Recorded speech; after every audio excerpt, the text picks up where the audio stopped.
शीर्षक से एक दिवसीय राष्ट्रीय संगोष्ठी का आयोजन किया गया। कार्यक्रम का उद्घाटन करते हुए उप मुख्यमंत्री सम्राट चौधरी ने कहा कि बिहार लगातार सभी क्षेत्रों में आगे बढ़ रहा है। प्रधानमंत्री नरेंद्र मोदी ने जीएसटी लाकर बिहार की अर्थव्यवस्था को एक गति देने का काम किया है। सेमिनार में मौजूद प्रबोधिनी के vice chairman doctor Vinay Sahasrabuddhe ने कहा कि पहले बिहार बीमारू राज्य की गिनती में आता था, लेकिन अब बिहार बदल रहा है। वर्तमान केंद्र सरकार और राज्य सरकार लगातार बिहार को नई ऊंचाई प्रदान करने के लिए कई प्रकार के विकासात्मक कार्य कर रही है।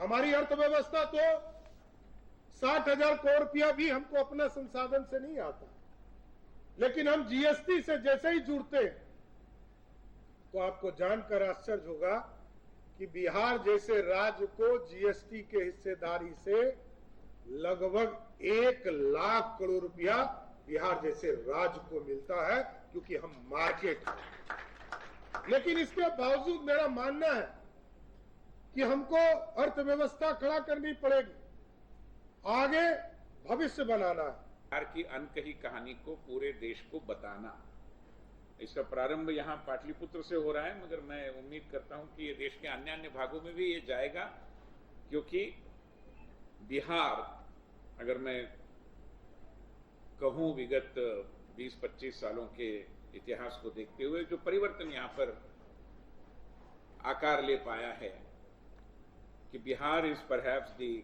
Capital of the aspirational India. और ये जो आकांक्षी भारत है उसका नेतृत्व बिहार कर रहा है। ये मैं इसलिए जानबूझकर कह रहा हूं कि देखो, हमारे देश में जो शब्दावलियां प्रचलित हुई उसमें से एक थी बीमारू।